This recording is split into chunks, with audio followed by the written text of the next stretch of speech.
I remember I was scared to death. You know, I went out there and all these people are there.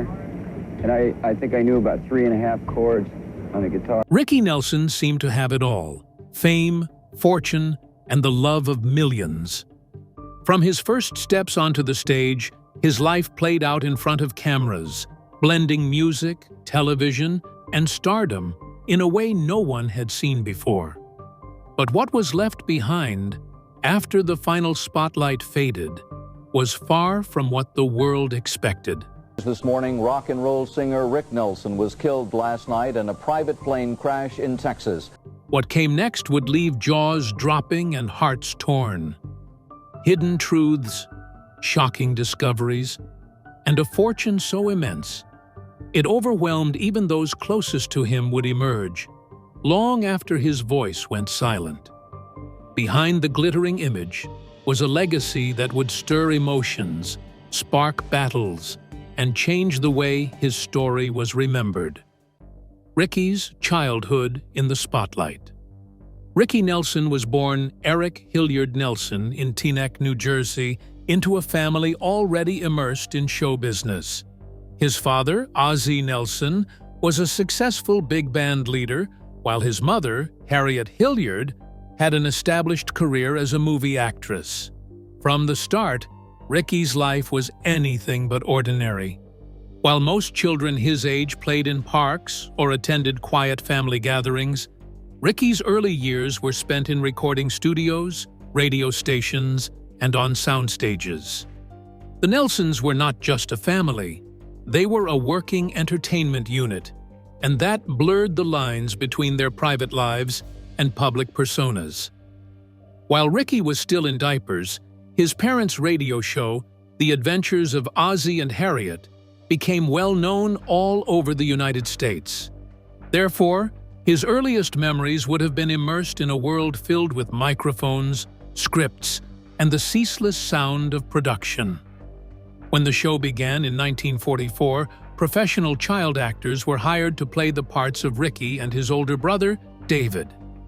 However, both boys did not want to watch someone else play them, and eventually persuaded their parents to let them take on the parts themselves. By 1949, Ricky was already part of the cast, making him quite a public figure before he had even hit his teenage years. As a child actor on The Adventures of Ozzie and Harriet, Ricky's real life was broadcast into millions of American homes every week. Rather than enjoying a normal childhood filled with birthday parties, school activities, and sports, he spent it rehearsing lines, recording episodes, and being under bright lights on the set. Family dinners could be very well-rehearsed script readings, and sometimes holidays would serve as filming time. The Cape Cod-styled house in Los Angeles at 1822 Camino Palmero Street gradually became iconic due to its screen presence on the show, to the point that fans would drive by just to have a glimpse of the famous house. Though his early fame showered him with riches and adulation, it also brought heartache to Ricky. He suffered from a kind of asthma that kept him indoors most of the time, far apart from his mates. While other children enjoyed the outside activities, Ricky found solace in music and books indoors. This later on became his secret weapon of attraction when performing. The aforementioned soft-spoken boy has an equally loud personality behind that. He was a boy who mostly did not know the meaning of a normal childhood, for he was then only 7 when fame and the spotlight became a part of his life.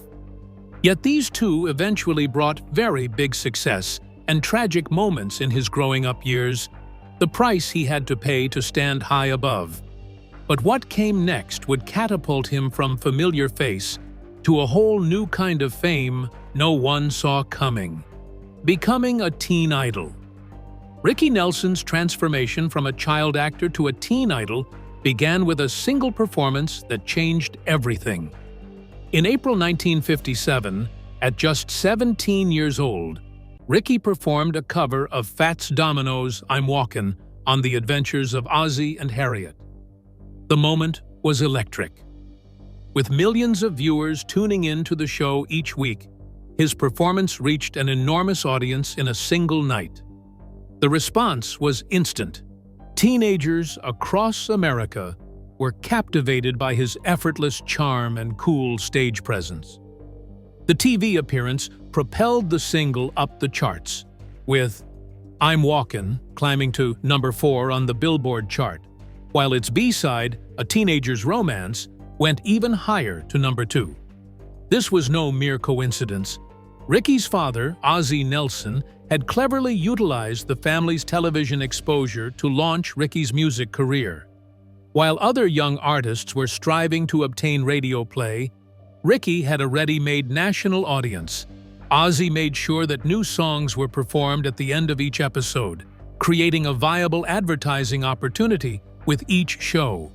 Record companies soon came to realize the advantages of Ricky's popularity, and his first single with Imperial Records, titled Bebop Baby, received 750,000 pre-orders even before the record hit the stores.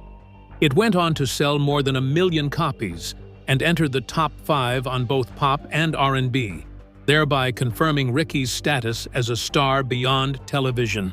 The Billboard album chart was topped by Ricky's debut album, simply titled Ricky, at the end of 1957 for a period of 2 weeks. Thus, at that point in Billboard history, Ricky became the youngest male artist ever to have a number 1 album. These appealing, little, clean-cut, all-American appearances turned him into America's latest teen heartthrob. Fan clubs sprang up all over the country, and soon Ricky became the object of hysteria everywhere. By 1960, 9,000 chapters of the Ricky Nelson International Fan Club were in existence worldwide, proving just how far and how fervently his fans had gone. Having had an almost overwhelming early career in music, he saw 20 of his songs hit the top 40 from 1957 to 1962, second only to Elvis Presley in terms of that period. He made an indelible mark in music history with Poor Little Fool, the first number 1 on the new Billboard Hot 100 list in 1958.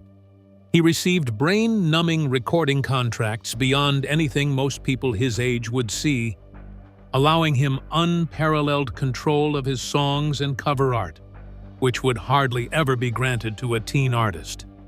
Not just a teen idol, Ricky Nelson was a true trendsetter, teaching the next generation about the gaze of a superstar, where music, television, and youth culture converge.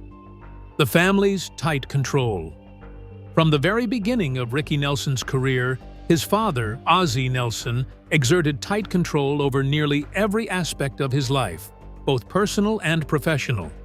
As producer of The Adventures of Ozzie and Harriet, Ozzie didn't just oversee the show's scripts and production. He actively managed Ricky's public image, career decisions, and finances. Even after Ricky started earning significant income from his music, making $500 a week as a teenager, Ozzie kept a firm grip on the money. Ricky received only a small allowance, while his father handled the rest. Ozzie believed this control was necessary to prevent his son from becoming spoiled by fame and fortune at a young age. Ozzie's management went far beyond money. He carefully orchestrated Ricky's exposure to maximize the family's brand, ensuring Ricky performed new songs at the end of television episodes rather than on competing platforms like The Ed Sullivan Show. This way, the spotlight stayed firmly on the Nelson family enterprise. Ozzie's strategy worked. Ricky's songs consistently turned into chart hits thanks to the massive weekly TV audience, but it also limited Ricky's ability to branch out or take risks. Every appearance, performance, and major decision was filtered through Ozzie's protective and often controlling lens. Ricky Nelson's very life and celebrity, his family, and his business blended into an environment that blended the two into what became almost indistinguishable. The Nelson home at 1822 Camino Palmero was not just their home, but a setting and a symbol for their clean celebrity image. Inside, script meetings, rehearsals, and business decisions happened at the same time as family dinners and birthdays. Vacations could become filming trips. Casual moments were ideas for future episodes. Ricky's son-actor-employee all rolled into one. It's nearly impossible to distinguish the person from the brand. As Ricky matured, that authoritative hold began to grate. He soon craved greater independence, especially now that he had become quite a music star in his own right. Small actions, such as letting his sideburns grow or dating girls whom his family disapproved of, were signs that he wanted to get away. But Ozzy's total control over both Ricky's image and earnings made it pretty hard. A fluid mix of business and personal life had ever been the key to the family's success. That blend now became a prison for Ricky. Secret romances and rebellion. Behind Ricky Nelson's carefully crafted, clean-cut image, there was a very different reality, one filled with secret romances that would have shocked his fans had they known the truth. On screen, Ricky was the polite, all-American boy next door, but off-screen, he was already navigating relationships that pushed the boundaries of what his parents and the public expected. One of his earliest serious relationships was with Mary Ann Gaba, who played his girlfriend on The Adventures of Ozzie and Harriet. Off-camera, their relationship became intimate. Ricky later admitted they would neck for hours, which was considered scandalous in the 1950s. He even gave Mary Ann a gold ring engraved "To Mary Ann, Love Rick," a gesture that made her believe they were serious, though to Ricky it was far less meaningful. Ricky's charm and fame drew attention from many young women, and his relationships often overlapped. After Mary Ann, he became involved with Laurie Collins, a fellow musician. The two began writing songs together, and while their professional collaboration was public, their romantic relationship remained hidden from the media. To the outside world, Ricky still appeared to be the wholesome teenage heartthrob, but behind the scenes, he was living the fast life that came with fame. His parents, particularly Ozzie and Harriet, were deeply concerned. They feared that serious relationships or rumors of engagements would derail his focus and damage the carefully managed family brand. Thus, rebellion would take the form not just of love life, but also personal style as well as personal decisions. He gained sideburns and began to slick back his hair, small acts of defiance that touched off even more the parents who wanted him to maintain a clean image. These changes were indicative of a young man trying to declare his independence in a world where nearly all aspects of his life were controlled. And that limit, imposed by his father, Ozzie, controlled much. Though Ricky was making good money with his records and TV appearances, Ozzie held the money and restricted Ricky's access to his own earnings so that he wouldn't get spoiled with it. It kept Ricky simmering in quiet frustration regarding everything in his time. And the conquest's increase among Ricky's life became further complicated by a desire to free himself from the obligation within which he was confined. He started having actual fights deep within the stakes, and in the context of how he began to teach in specific. The way he related to individuals and how he would choose his music showed that he would slowly deviate from his family's direction. By and large, the image presented in public continued to be refined when, in reality, Ricky was caught in increasing tension between loyalty to family and the need for individual freedom. Record-breaking hits. By the late 1950s, Ricky Nelson was more than just a teen idol. He was a chart-topping music sensation. His first single with Imperial Records, Bebop Baby, had unprecedented success, racking up 750,000 pre-orders before it was even released, and ultimately selling over 1 million copies. His 1957 debut album, Ricky, soared to #1 on the Billboard album chart, making him the youngest artist at the time to achieve that feat. The hits kept coming. Between 1957 and 1962, Ricky placed 20 songs in the top 40, second only to Elvis Presley during that period. Songs like Poor Little Fool made history, becoming the first ever #1 on Billboard's Hot 100 chart when it launched in 1958. His records blended rockabilly, pop, and country, proving his broad appeal across multiple audiences. Ricky's music success was closely tied to his family's television empire. Ozzie Nelson's strategy of having Ricky perform new songs at the end of the Adventures of Ozzie and Harriet episodes turned the show into a powerful promotional tool.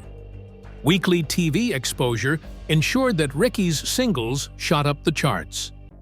His career wasn't limited to music. He also found success in film. In 1959, Ricky starred in Rio Bravo alongside Hollywood legends John Wayne and Dean Martin. His role as Colorado Ryan earned him a Golden Globe nomination for Most Promising Newcomer, showing that his talents extended beyond singing. Fortune came with fame, and Ricky adopted the Hollywood high life lifestyle. By the time he was nearing his late teens and early 20s, he was already being taken into custom-made suits, riding in luxury cars, hanging out at VIP clubs, and mingling with the type of social circles that included the biggest stars of the era, and even having reports say that he had a $5,000 monthly allowance at one point equivalent to about $50,000 today. He was reportedly always pictured at the most exclusive venues, equally enjoying the perks of stardom. Ricky, in the spotlight, was beginning to develop cracks. The fast-paced fame, constant touring, and pressure to keep up a squeaky clean image made him restless. And with all his rage splurging on money, he was also beginning to yearn for even more creative control. Although he is probably the most successful entertainer of his generation, the burden of expectation was starting to weigh heavily on Ricky, as well as the struggles that those expectations would cause him to evolve beyond his early image. Fame had carried him to incredible heights, but what came next would test everything: the downfall. By the early 1960s, Ricky Nelson was one of America's biggest music stars, but the arrival of the Beatles and the British invasion in 1964 dramatically changed the landscape of popular music. When the Beatles made their iconic appearance on The Ed Sullivan Show in February of that year, they captured the hearts of a new generation of fans almost overnight. By April 1964, the Beatles held all top 5 spots on the Billboard Hot 100, a feat that signaled a shift in taste and left many established American artists, including Ricky, struggling to adapt. The music that had once made Ricky a household name suddenly felt old-fashioned in the face of the fresh, rebellious energy of British rock. Ricky tried to keep pace, but the musical tides had turned sharply. His 1964 single, For You, barely scraped into the top 40, a far cry from his string of top 10 hits in the late 1950s. Audiences who once swooned over his clean-cut image and rockabilly sound now gravitated toward bands with a grittier, edgier vibe. Ricky's attempt to modernize his music wasn't helped by the fact that many of the session musicians he worked with didn't take rock and roll seriously. Some refused to play the style he wanted, with one even dismissing his ideas by saying, "Kid, this ain't music." Determined to take charge, Ricky fired the older musicians and assembled a new band of younger players who shared his vision. These factors led to the formation of the Stone Canyon Band in 1969, as Ricky was trying to reinvent himself by combining rock and country influences, a style ahead of its time. He recruited talented musicians such as Randy Meisner, who would later become a co-founder of the Eagles. It was an artistic gamble that did not pay off commercially. Ricky found himself playing from big concert halls to small clubs and college venues, with barely any audience. Albums like Rick Sings Nelson and In Concert enjoyed critical respect, but did very poorly in sales. Unfortunately, in his pursuit of artistic freedom, he sacrificed his fame and financial stability. Perhaps the harshest of all symbols of this battle came when Ricky appeared at Madison Square Garden in 1971 to booing while performing in a rock and roll revival show with newer material. He was shaken up by the whole affair, and hence went on to write Garden Party, arguably the last of his significant hits on the Billboard chart, peaking at number 6 in 1972. Its central message, "You can't please everyone, so you've got to please yourself," reflected the lesson he'd learned through blood and sweat in trying to stay relevant in a crumbling musical environment. Marriage to Kristen Harmon. Ricky Nelson's marriage to Kristen Harmon began like a Hollywood fairy tale, but soon spiraled into turmoil. The pair met on Christmas Day 1961, when Ricky was 21 and Kristen was a 16-year-old from a famous family. Her father was football legend Tom Harmon, and her mother was actress Elise Knox. On paper, they seemed like the perfect match. Young, beautiful, and both raised in the spotlight. Their wedding on April 20th, 1963, wasn't the romantic celebration people expected. It was a shotgun wedding. Kristen was pregnant, and her Catholic family insisted on a quick ceremony. From the start, money became a major source of strain. Kristen had grown up in wealth and expected the same level of luxury in her marriage. Ricky, eager to please, tried to support an extravagant lifestyle. Multiple homes, designer clothes, expensive cars, and exotic vacations. But with his music career in decline during the 1950s, the couple's lavish spending far outpaced his earnings.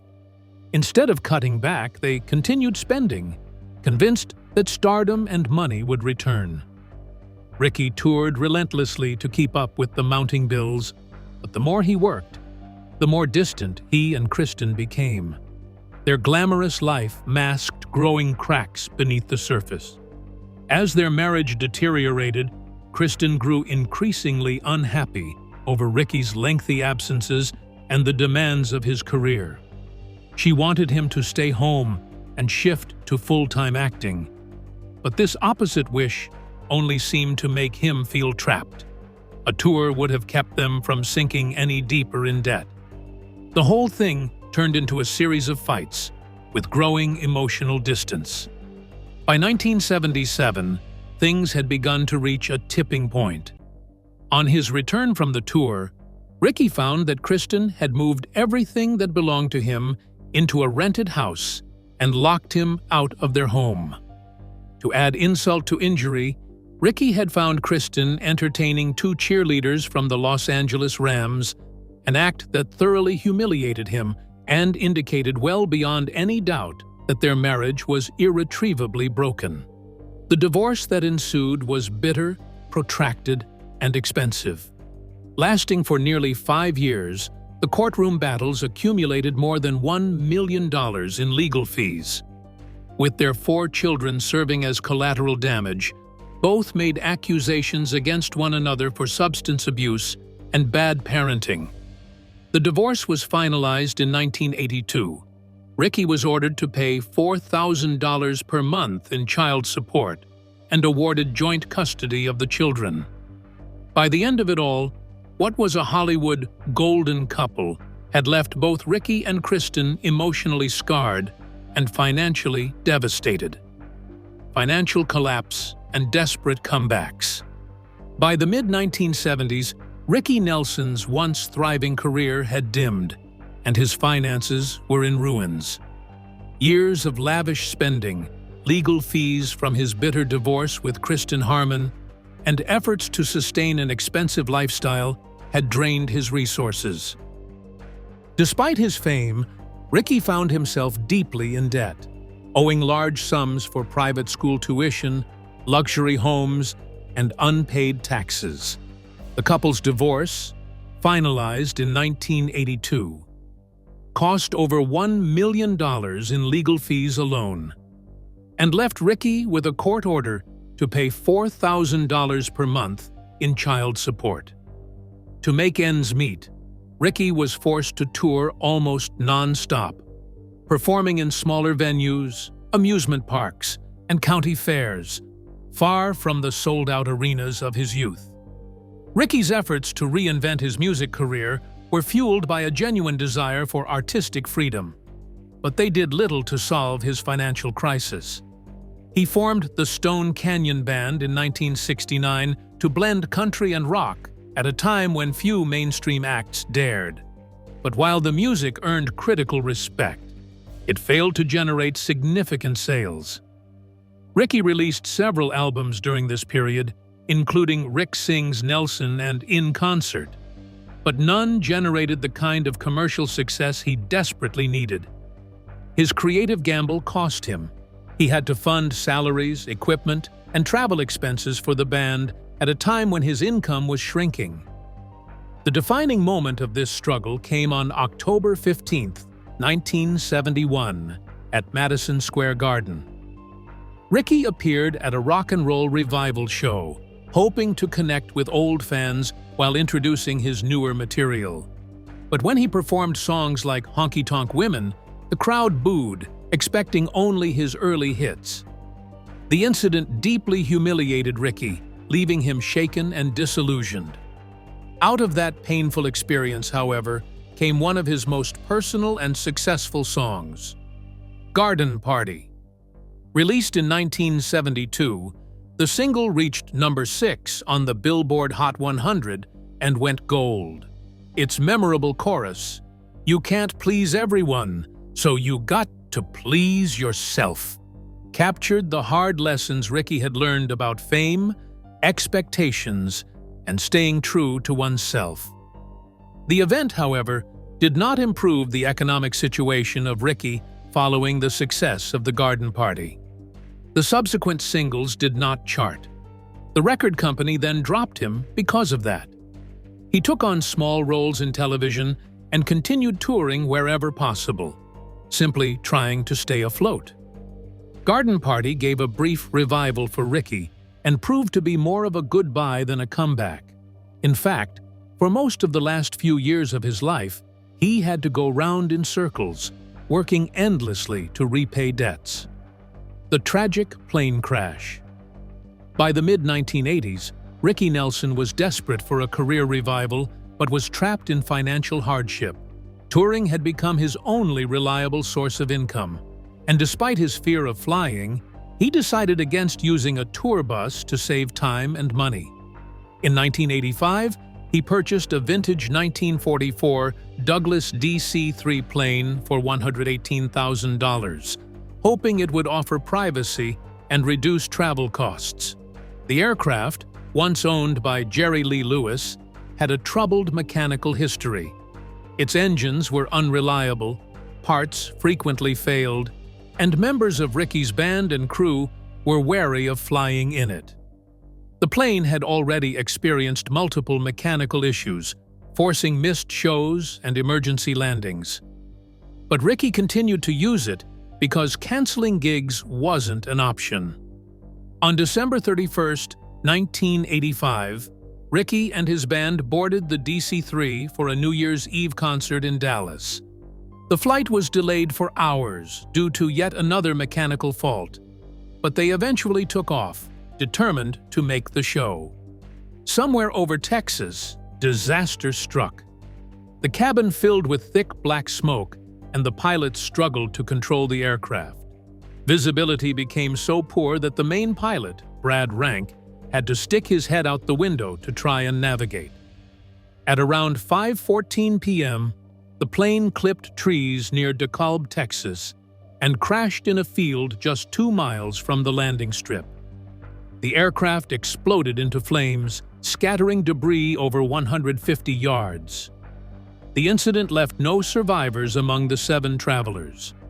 Ricky, his fiancée Helen Blair, and 5 members of his band and crew, Andy Chapin, pianist, Rick Intveld, drummer, Bobby Neal, guitarist, Patrick Woodward, bassist, and Donald Clark Russell, sound technician. Miraculously, the two pilots survived. Amazingly, they escaped through the cockpit windows. The whole scene was so gruesome that all authorities had to perform autopsies on the bodies to confirm the identities. The musical world was shocked because of this grievous loss that devastated Ricky's family and angry fans. Just a matter of hours before the beginning of 1986, an American favorite lost at a mere 45 years old. Investigations into the cause of the crash revealed that maintenance and mechanical failures were the most probable causes. The disaster not only claimed the life of Ricky, but also initiated a decade and a half of litigation in which families of the victims sought relief from the estate of Ricky Nelson for wrongful death. And the estate of Nelson also faced additional complications in its financial affairs. The crash became a symbol of the steep personal and financial price Ricky had paid in his final years as he struggled to sustain his career, his family, and a shared normalcy in a life filled with incredible highs and unbearable lows. As the smoke cleared, a far more tangled and emotional fight was just getting started. The battle for the fortune. After Ricky Nelson's tragic death in 1985, his finances were revealed to be in disarray. Despite a lifetime of hit records and television fame, his estate was reportedly over $1 million in debt, drained by years of lavish spending, legal bills from his divorce, and the high costs of maintaining the vintage DC-3 airplane that ultimately slain him. At first, it appeared Ricky had died without leaving a will. His ex-wife, Kristen Harmon, quickly moved to take control of the estate, claiming she couldn't locate any legal documentation. But in a stunning twist, Ricky's brother David Nelson produced a valid will dated just 4 months before the crash. The last will named David as executor and left Ricky's entire estate to his 4 children, Tracy, Gunnar, Matthew, and Sam Nelson. The discovery of the will set off a bitter legal battle. Kristen challenged David's role as executor and tried to claim a portion of Ricky's life insurance despite their divorce. Meanwhile, another complication arose: the existence of Eric Jude Crew, a son Ricky had fathered in 1980 during a brief relationship with Georgianne Crew. Although a court-ordered blood test had confirmed Ricky as the father in 1981, his will explicitly excluded Eric, stating paternity was disputed.